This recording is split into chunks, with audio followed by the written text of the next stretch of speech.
Apakah percaya kepada mitos termasuk percaya pada hal yang gaib?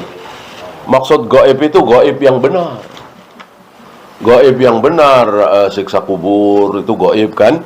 Dan itu pasti benar, nggak mungkin nggak benar. Masa Rasul bohong? Gitu ya. Surga neraka itu gaib, gaib yang benar. Ya. Tapi kalau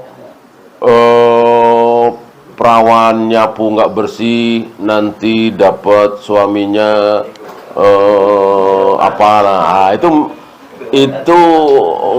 yang nggak benar, ya kan?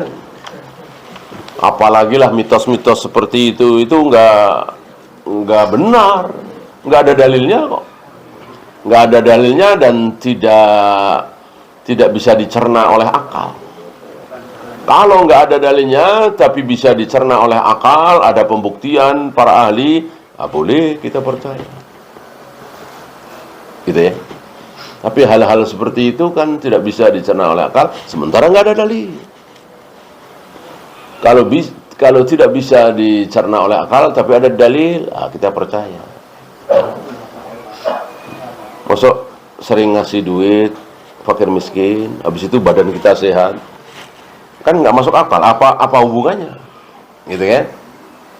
Kita kasih duit, kita bantu, kita sodako, habis itu kita sehat, apa hubungannya? Kalau sehat itu kan olahraga, makan bergizi, istirahat cukup, gitu. Ini ngasih, ya.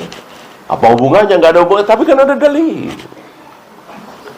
dalil, maka wajib kita percaya. Silaturahim ke sana kemari, ke saudara, kampung halaman dan seterusnya. Lalu umur kita nambah, apa hubungannya? Tapi kan ada dalil. Ya. Yang kita tolak adalah yang tidak ada dalil.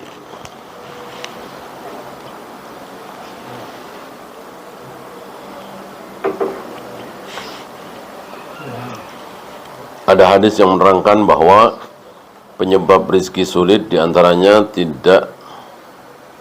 tidak membuang sampah malam hari, baju sobek yang masih dipakai. Tidak ada hadis seperti ini. Tidak ada sabda Nabi seperti itu. Yang ada tadi yang akan mempengaruhi rezeki kita adalah silaturahim, sedekah, berdoa, haji, umrah. Itu nggak masuk akal tapi ada dalil. Kalau nggak ada dalil tapi masuk akal, ya boleh kita percaya. Apa? Ya jualan. Jualannya jangan terlalu mahal. Barang dagangannya yang bagus. Ya. Ini nggak ada dalil tapi kan masuk akal.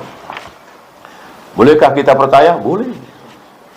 Jujur hal-hal seperti itu malah Allah dan Rasulnya nggak terangkan. Ngapain terangkan? Udah tahu sendiri. Ya, kita nggak dengar kan Al-Quran dan Sunnah mengatakan kalau kalian ingin laris, jualannya jangan mahal-mahal, pelayanannya harus ramah. Nggak ada ayat hadis seperti itu. Yang ngapain ada orang tanpa ayat juga kita tahu. Itu ya. Al-Quran dan Sunnah berbicara tentang sesuatu yang kita nggak tahu. Surga, neraka, pahala, dosa. Ya. Orang cuman bersandar satu tangan kiri ke belakang, satu begini, dosa al-maghdubi alaihim, kan nggak masuk akal. Itulah dalil. Jika orang tuanya non muslim, apakah bisa mewariskan harta kepada anak-anaknya yang muslim? Tidak bisa, tidak boleh. Antara muslim dengan kafir tidak boleh saling mewarisi. Walaupun anak dan bapak, ibu dan anak, tidak boleh saling mewarisi. Tidak boleh mewalikan. Walaupun betul-betul anaknya. Membaca terjemahan Al-Quran bolehkah tanpa pendampingan ahli tafsir? Sekedar baca dan jangan mengorek-orek ya. Jangan takalluf. Artinya ketika kita membaca nggak paham, udah tinggalkan. Dan bertanya, kalau ingin tahu, bertanya kepada ahlinya. Ada berapa banyak ayat-ayat Al-Quran, ketika kita baca terjemahannya, kita enggak faham. Ya. Falamma qada Zaidun minha watara. Ketika Zaid telah menunaikan hajatnya, aku nikahkan engkau dengan dia. Ya. Zaid siapa, engkau siapa, dia siapa, kan enggak ada di situ. Enggak ada di ayatnya. Ya, tahu dari mana? Nah, kita akan tahu, bertanya kepada ahli tafsir atau baca kitab tafsirnya, bahwa Zaid yang dimaksud adalah Zaid bin Harithah, suaminya Zainab. Engkau yang dimaksud Rasulullah, dia Zainab.